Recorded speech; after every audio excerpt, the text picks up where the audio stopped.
Good evening. This is the Witch Laura talking, but before to begin our stories for today, let's settle down for relaxing. John Flounder woke with a start from the most amazing dream. Time was of the essence, he must record his recollections, there wasn't a second to lose.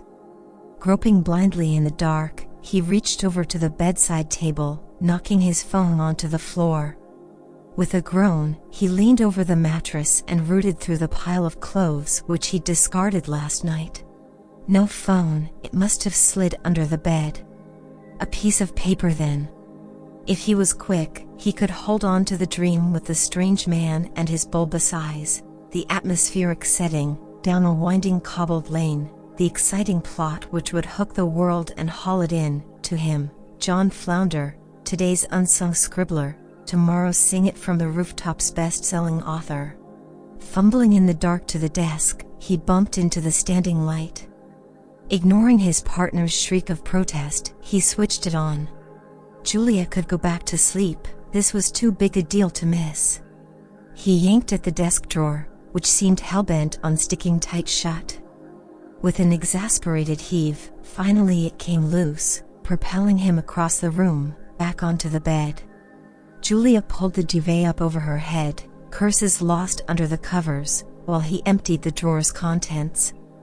Candy wrappers, a worrying number, post-it notes, all covered in shopping lists and doodles, receipts, if he ever wanted to do his accounts, all flew happily through the bedroom air that early Sunday morning, but paper?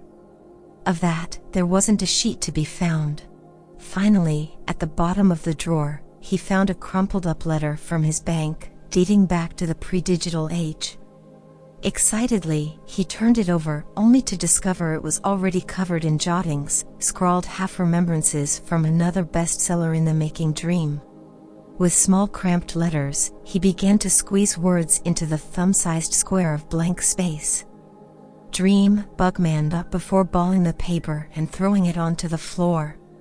It was no use, the dream was gone, and with it the ideas and inspiration had disappeared with a rustle of that conjurer's cloak, consciousness. Julia, kept awake no doubt by all the early morning excitement of her other half, surfaced from her cocoon to wonder at him. Dried drool caked one cheek, a crease worthy of the name Ravine carved down the other. He was lost amidst the wreckage of the drawer's contents. What a way to start a Sunday morning, she thought, chasing dreams, finding reality. Pity stirred her heart and hunger her stomach. Was it another lost dream? She asked, planting a kiss on his sleep-lined face. Yep, another one I wasn't quick enough to catch. I've always found a brisk walk is just the thing to get the ideas flowing. Why not take a saunter to the bakery and pick up some rolls and, perhaps a story will pick you up along the way. A coaxing smile, a gentle push off the bed, and 10 minutes later, John Flounder was indeed taking a Sunday morning saunter through the deserted streets that weave through Hampstead. A brisk walk, to get the ideas flowing. Sadly, the council hadn't salted the streets and the temperature overnight had plummeted to below freezing, so he spent more time slipping on the ice than thinking of blockbuster plots. To make matters worse, he'd forgotten his winter boots and gloves. Now, crossing into a winding cobbled lane that he hoped might be a shortcut to the baker's, he realized his feet were like blocks of ice and his knuckles were redder than Rudolph's nose. He needed to go somewhere warm and fast. Most shops weren't open yet, still far too early for Sunday trading. But wait, there was one crooked little shop hemmed in by the other grand buildings, beaming a soft warm light like a beacon in the wintry dark. Glancing up, he saw the shop's name and there was a flash of recollection, the Dreamer's Emporium. The glass steamed up as he pressed his nose to the pane, peering through. Could it really be? It was. The bookshop from his dream. Bursting in, an old-fashioned bell on the door tinkled to alert everyone to his presence. The shop, lined from floor to ceiling with heavy wooden shelves and thousands of books, was completely deserted and no proprietor or member of staff came rushing at the peal, now stilling into silence. Browsing the shelves, John noticed that none of the volumes bore any titles. How on earth was he to make a selection without them to guide him? Still, as he ran his finger over the dust jackets, the book seemed to whisper their secrets to him. Each rustled with its own particular timbre, hinting at what might be found in the pages within. His hand came to rest on a purple volume, 3 times the size of most of the others, a tome worthy of a king with its plush velvet cover, he thought, pulling it out from the shelf.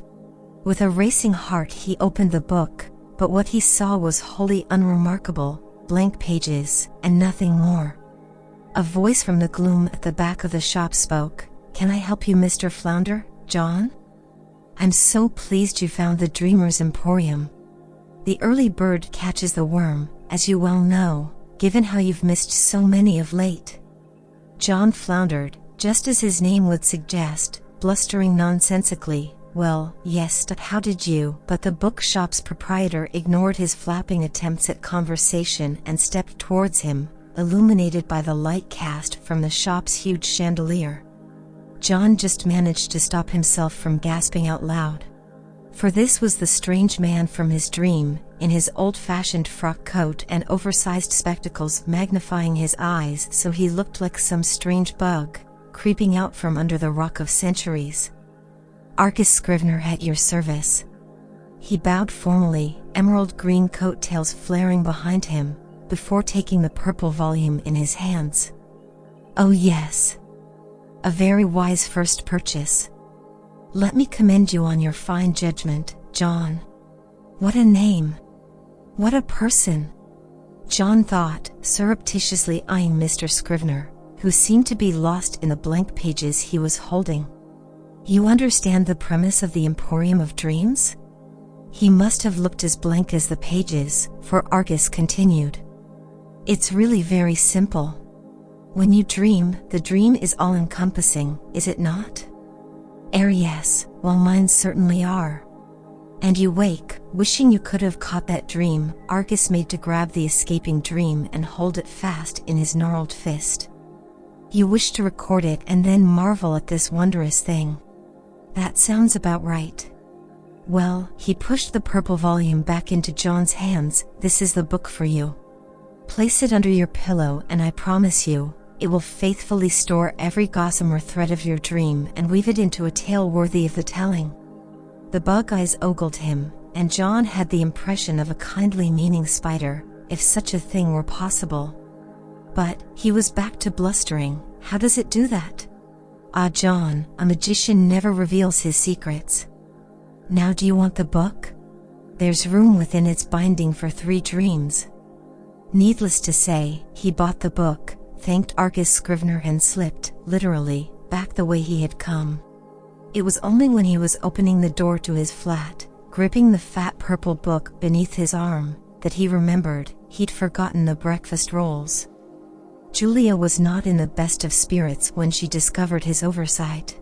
He tried to make amends, suggesting that as an English teacher she should forgive his impulse buy of the book and agree cereal instead of hot rolls was fine on a Sunday, but she wasn't having any of it. The mood didn't approve when he started immediately taking off his clothes and putting on his pajamas. "Oh, so you think you get a lie-in now, while I fix something to eat?" "Well, no doing, sunshine. I've 3 books to start reading and prepping ready for next semester, so you can dream of croissants because you're sure not getting them from me." Normally he'd have tried to placate her, fried an egg or something, but not today with the excitement of the purple volume in his hands. The bestseller was just a cat nap away. Hurriedly he shut the curtains, turned off his phone and put the book under the pillow as Argus Scrivener had specified. Immediately, he felt like he'd turned into the princess, forced to lie on that infernal pea, except it was more like resting on a brick. Why had he been so damn cocky, buying the biggest book? Surely a little cheat wouldn't hurt. If the book was next to the bed, say, wouldn't it pick up the dream just the same? He could face that way and breath the best-selling dreams onto the pages. Eventually, he decided against it. If a thing was worth doing, it was worth doing properly, dream writing a bestseller included. Strangely enough, after a few minutes the oblong pressure of the book became almost comforting. John imagined himself a human printing press, and with that thought, he slept. Waking up was comparable to the first time he'd woken with Julia in his arms, full of the sweetest anticipation. Whipping out the book, ignoring the crick in his neck, he saw immediately that the first third was filled with red glossy inked letters. Whooping with joy, he kissed the book and thanked the stars for the Emporium of Dreams and Mr. Argus Scrivener. Eagerly he read, and oh, what a Christmas story it was.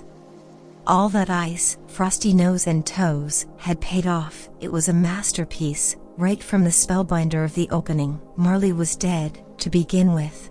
Whoa, it sent shivers down his spine, and quickly he lost himself in the tale. A mean old miser, not just one but 3 ghosts, and he flicked to the close, remorse and retribution at the end.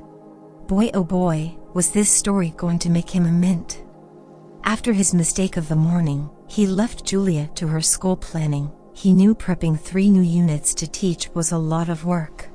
His big discovery could wait until he had all 3 books in the bag. Then he'd tell her to hang up her teacher's hat. The very early retirement was on him. He whistled as he made lunch, cleaned the apartment, and even made dinner, a huge smile on his face at the thought of Julia's response when he showed her the purple book and its bestseller contents. She was still beavering away when he took himself off to bed, more than ready for the early night and what it would bring. He woke at first light, grabbing the book and switching on the head torch he got from the garage just for this purpose. Julia shrieked as the full beam blasted her in the eye, and he crooned apologies while hurriedly adjusting the light onto the pages. Yes, a second dream story was there. This time, the tale looped in green ink, written in a different hand. Cackling at the inventiveness of his slumbering brain, he began on the story. This one was even better than the first. He had never thought that rom-com was his genre at all, but this proved just how wrong he was. This wasn't just any boy meets girl with a few laughs thrown in sort of thing. No way, Jose. This was the mother of all rom-coms, elegantly written but scathing with social satire. And the romance? Even his heart was beating to the drum of love. He rubbed his hands with glee, reading that memorable first line, so confident in its erudite irony. It is a truth universally acknowledged, that a single man in possession of a good fortune must be in want of a wife. How could he not have noticed just how witty and wise he was? It had been slumbering, lost to all other ears, heard only in snippets through snores. But now, thanks to the Emporium of Dreams, his words would find readers in every corner of the world. He leaned over to Julia, somehow still asleep. "This is genius," he said urgently. "Wake up. No dream can be as good as this." He brandished the book, but Julia delivered a well-aimed kick right at his Achilles tendon. Yelping, he limped from the bedroom, bearing his purple-bound book of brilliance with him. John was chomping on the bit to release this duo of delight for the world to savor, but he knew he had to hold back, wait a little longer. Argus Scrivener had said the purple volume had space for 3 books, so 3 it had to be. 1 more sleep and his trilogy of tales would be complete. He made a light breakfast and was climbing back into bed just as Julia emerged from the bathroom, jamming her school books into her work satchel. "Early start for me. Got to pick up the books for the students so they can start reading in the holidays. I think I've chosen 3 great classics," she trailed off as she saw him switch off the bedside light and get comfy under the covers. "You're going back to bed?" she asked, flabbergasted. "Yep. Are you ill or something? Do you think you're coming down with flu?" She put a hand on his brow, expecting fever. "I do feel a bit off color," he whimpered, enjoying the ruse. "Okay, love, will you rest up?" A quick peck on the cheek and she was off. John settled down, knowing the good stuff was about to come. He was a conduit, a channel for the muse. All he needed to do was sleep and 3 bestsellers would be his. The only thing he had to do was dream. He snapped to, hands reaching instinctively for the beloved book under his pillow. And, yep, this time he had hit the jackpot. His genius knew no bounds. He'd actually written this one in rhyme. But the story was not just poetic perfection. It delivered punch after punch, doomed love, feuding families, a tragic whirlwind blowing out of control. He chortled like a baby. He was a poet, for heaven's sake. How could Julia say that he snored? He must be snoring lyrically at the very least, with a beautiful sense of meter. Two households, both alike in dignity, in fair Verona, where we lay our scene, from ancient grudge break to new mutiny, where civil blood makes civil hands unclean. The Christmas ghost story, the satirical rom-com, the doomed tale of young love, what a trilogy. He would publish them all now. The world shouldn't have to wait for these sparkling gems. Rushing to his desk, in a few clicks he had opened up the Amazon site, a few more and he was on the Kindle self-publishing pages. Then he perceived the first hurdle. How would he transfer the books into the software?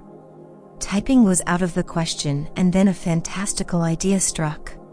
He swiped the book once across the screen and instantly all 3 stories were uploaded.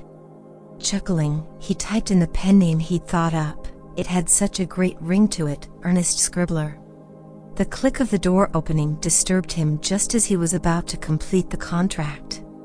Julia came in, looking slightly concerned on seeing him hunched over the desk. "Hi, love. You don't look so great, really flushed. Shouldn't you be in bed?" He pulled her over and pointed at the screen. "You're never going to believe this, Julia, but I have written 3 bestsellers in the space of 2 days." She put a hand on his brow and looked worried, but he continued. "You've never heard the likes of them before. Sit down, prepare to be amazed." Julia put down the books she'd been carrying and sat next to him. She scanned the 3 book titles on the screen and dissolved into fits of laughter.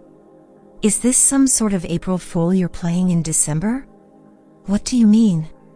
They're masterpieces. Just read the first lines. Surely as an English teacher you can see the quality." Julia, grinning from ear to ear, picked up her school books one at a time and gestured from book title to screen. Charles Dickens, A Christmas Carol. She opened the first page and he read, "Marley was dead, to begin with." A horrible feeling stirred in his stomach.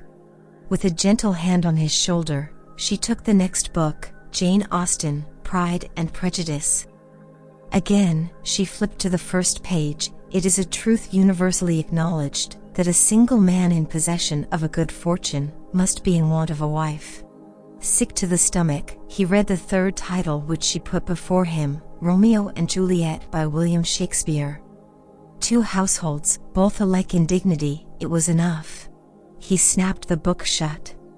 "So, nothing is original at all?" he asked, with a balloon-deflating sort of squeak. "No, darling, they all got there before you."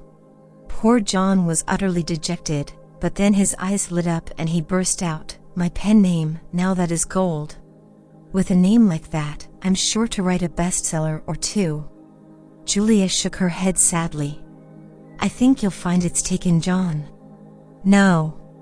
Ernest Scribbler exists?"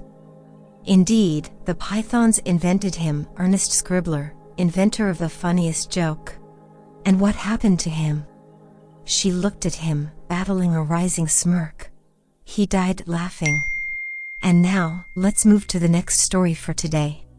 There's no sign of snow, not even the scent that some might be on the way. Sitting in my bedroom's window seat, I look down at all the last-minute shoppers, hurrying back home with their final gifts and forgotten food items. It's so mild, an unseasonal 15 degrees, that some haven't even bothered to sling on a coat, just dashed out to pick up the cranberry sauce in joggers and a t-shirt. This year I wasn't hoping for snow anyway. I wasn't expecting Christmas, full stop. For all I care, it can stay in the store or up in the loft, spiders making homes in the tinsel. No Christmas cards have come, only ones of condolences, Santa replaced by an angel, weeping with head bowed. I've shut myself up here, away from the sight of them decking the halls with woe. I know I should help with the final Christmas preparations. Auntie and will arrive at any moment and there's plenty I could do. But the truth is, I just can't face seeing Mom's red eyes and Dad's face fixed to a permanent blank anymore. There's no frost outside, but it's settled here, surely enough. My tongue is frozen. Whenever I speak, my words seem to cut like ice, and everything I do at the moment seems to go wrong. Auntie Anne's tiny yellow Mini pulls up outside our house, an improbable flash of summer color on this drab and dreary day. I can't help but remember last year, when we'd sat scrunched up in the front, knees under our chin, with the Christmas tree sticking out of the open boot, the top branches jostling for room with our arms and elbows. The car had been full of the tree, the prickly needles tickling us to fits of laughter. Passers-by had smiled, even calling out Merry Christmas as we drove by. Back home, we decorated the tree together, Granny dozing in a comfy chair with a blanket on her knees. She'd woken when we'd switched on the lights and I sang her favorite carol once in Royal David City in the twinkling fairy lights. I knew I'd missed some of the notes, but she said it was like hearing an angel sing. I blinked the memory away and waved to Auntie and smiling up at me. I watch her take out her large battered leather suitcase, realizing that I'm not even slightly curious what is in there for me. Normally I'd be taking the steps 2 at a time, eager to find out. Now I only force myself downstairs so no more memories can slip into my mind, reminding me of how much can change in a few short weeks. Auntie Anne's hug feels like my old warm blanket, the one I cuddle up in every night. She pulls me to her and I could just lose myself in her familiar smell, woodland, pine and paint, and those enveloping arms.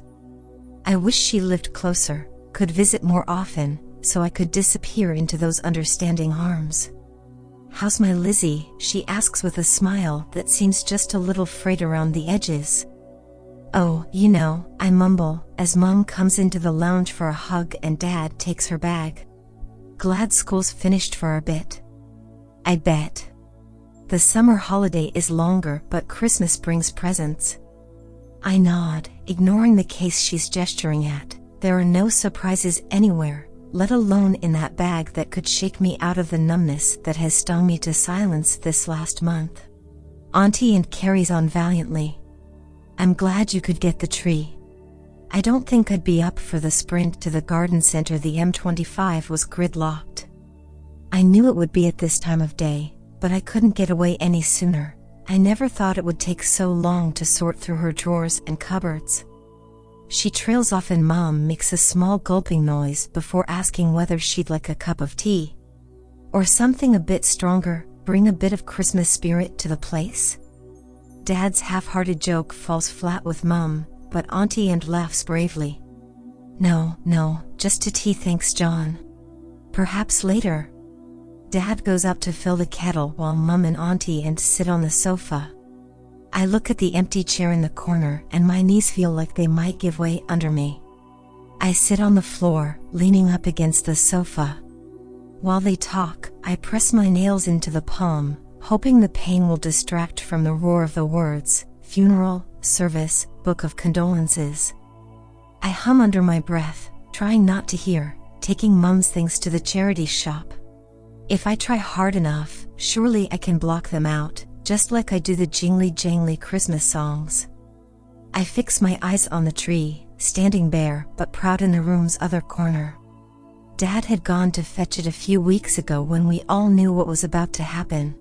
He had just grabbed his coat and keys, muttering about how, if nothing else, there would be a tree in the house this Christmas.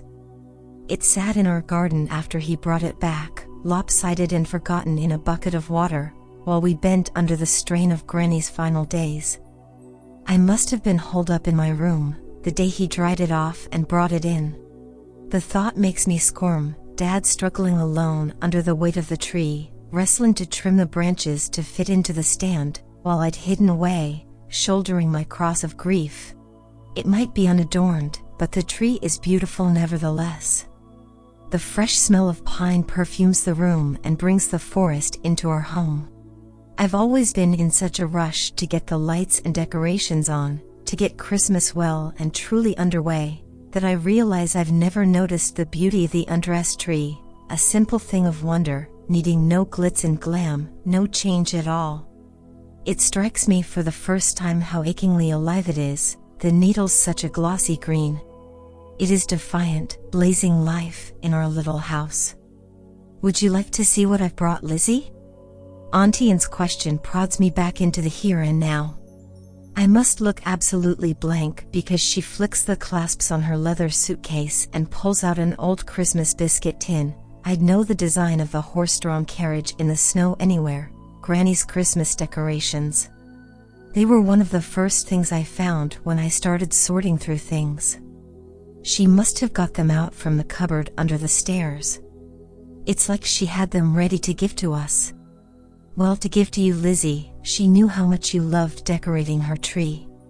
Auntie Anne's soft brown eyes look at me kindly, but I cast mine down to the rose patterns on the carpet, tracing the petals with my fingers. They seem to be floating in pools of rippling water.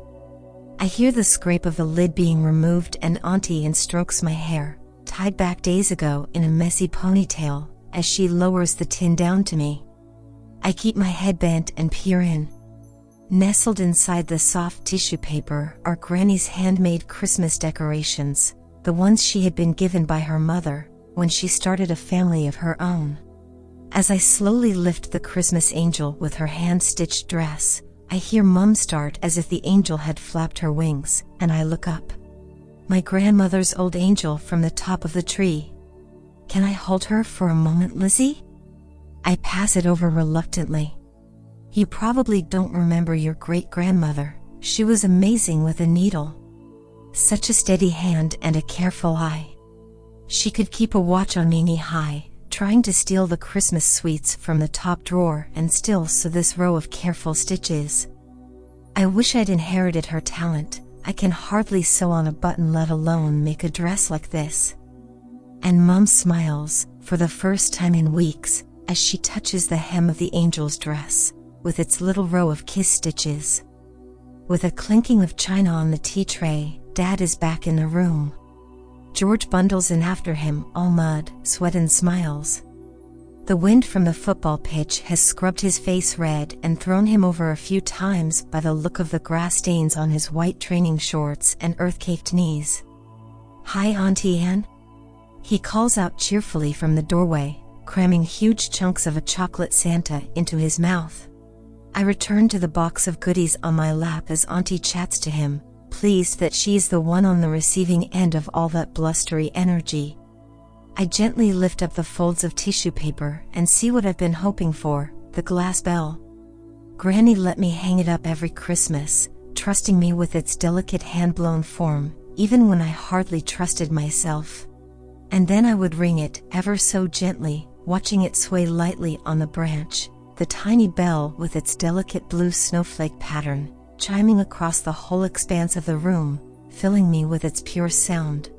I think that's a lovely idea, don't you agree, Lizzie? Mum's question summons me back to the present. What's that? I ask. Auntie Anne suggested that each of us takes one of the decorations as a keepsake. I'd love the angel if that's okay. Why don't you and George choose one each? I have no time to reply. George throws his half-eaten Santa onto the coffee table and grabs the tin off my lap. I yelp in annoyance and quickly try to pull it back, desperate to stop him from choosing the bell. But he won't let go, and suddenly, in the middle of the tug-of-war, he releases the tin with an angry "Well, have it then," and the speed of release takes me by surprise. The tin is falling from my hand. The decorations are tumbling out and rolling together on the floor. There is a sickening noise of splintering glass, and then it is over. I don't dare look as Mum runs sobbing from the room, cursing us both. George is shouting about how it's all my fault and why do I get the first choice of everything anyway. The words collide in my head and my thoughts feel like shards, slicing me into pieces. Dad looks at me like I'm the world's most unfortunate child. Only Auntie Anne can blink back her tears, saying it's a shame, but we can buy a new one. Her face suggests otherwise. I scoop up the 2 halves of the bell. I don't care if they cut me, perhaps I even deserve it, and flee to my room. I fling the towel, dumped on my bed, over the mirror on my dressing table. I don't want to see my white drawn face, the dark eyes and even darker rings under them. I certainly don't need to look in the mirror to see whose fault this all is. Carefully I lay the bell's 2 pieces on the table. I pull the curtains to and lie down under my blanket, pulling it right up over my head. Other creatures are sleeping, deep in the earth. I curl myself up in a hedgehog ball and wish I could sleep likewise. Not for an hour or an evening, that wouldn't help. I wish I could fold all this prickly pain up, sleep and only wake when it has melted like winter snow. Someone must hear me as I do sleep, starting awake to the noise of a single loud chime, the bell that lies broken on the table. Slowly I open my eyes as the bell chimes twice, thrice, and then is still. The bedroom is dark except for 1,000 pinpricks of light, glimmering at the end of my bed. My heart lurches towards them, like I'm metal and they are the strongest magnet in all the galaxy. They take on human form, they shimmer into the form of my darling Granny. I squirm out of the covers and peer into the swirling mass and see her long white hair, unbound from the bun which she had always worn to hold it in place. It flows down her back, a cataract of light. I know it sounds like the stuff dreams are made of, but I can see the faintest curve of 2 mighty wings, arching from her back. "Granny, it is you, isn't it?" I manage to whisper. "Darling Lizzie." And her voice is my lifeline, cast into all the fears and doubts and despair I have been drowning in these last weeks. It hauls me out. "Granny, I broke your bell. I know, my love. Mom won't ever forgive me. I won't ever forgive myself. Lizzie, Lizzie, there's nothing to forgive. Accidents happen. The bell was made of glass and glass can break. But I wanted to keep it forever, to ring it every Christmas and remember all those holidays we had together. I know you did, my darling. And you must have wanted it too. You left the box out for Auntie and to find. You meant for me to have the bell and treasure it forever.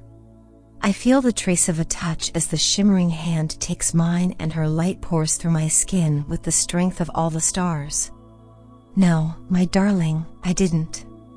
I wanted you to have the decorations, yes. I packed them and thought of all our beloved times together. I wished for you to have them, but to treasure forever and ever? To worry over, fretting that something might happen, feeling so terrible when an accident like this one did? No. I wouldn't have wished that for the world. And with each word, I feel it lighten. Like snow caught by the wind and borne aloft, I feel the dark of my despair loosen, until it drifts, whirling apart. My sweet Lizzie, the bell is broken, yes. But here, she presses her hand to my heart, and here, the other brushes my brow. Here it can never break, your memory and your heart holds it safe. I know it seems like everything is changing, but some things, like our love, will always stay the same. I lie my head in Granny's lap and feel like I'm in a snow globe. Someone has shaken this world and we two hover, momentarily, in our own beautiful flurry of snowflakes and light. Everything is changing, for my soul stirs. My head pillowed by her soft radiance, I drift into sleep once more. The light of the North Star, through a chink in my curtain, wicks me for a second time. The swirling mass of light, Granny, is gone, but when I walk to the window and draw the curtains fully back, Polaris is like all her pinpricks of brilliance concentrated into one unwavering beam. Thank you, Granny, I whisper to the star, then quietly make my way to the cupboard in the corridor just outside my room. I take out the box as silently as possible. Perhaps Santa is delivering his presents at this very moment, perhaps not. What I do know is this: I have my own gift to give. I return to my room and set to work. Bells ring out for Christmas Day in many of the carols I love the most. Sweet sing the bells, chimes all seem to say, throw cares away. I know it is easier to discard troubles and woe in song than it is in life, but as I walk into the lounge on Christmas morning where my family are gathered, I feel like my cares are, for now, lightened. We share our Merry Christmases in front of the tree, quietly beautiful in all its natural finery. Mom holds on to Dad's arm, reaching up to put her grandmother's angel on top of the tree, Gloria, glory on high. Slowly I unfurl my fingers and there, nestling in my palm, is the little bell hole once more. Auntie picks it up, and if she can make out the fine line, the scar from the break, her shining eyes do not betray her. Cool, says George. Like a miracle. And his smile smooths the last shard of my pain. Here's your bell, Lizzie, says Auntie, and holding it out to me. I take the little bell and hang it on the tree. I hardly dare to, but I do, reaching out with just a fingertip. It chimes, once, twice, 3 times, ringing out as clear and true as it does in my memory. I draw my family to me and we join in our own 5-pointed hug, a star on earth this Christmas.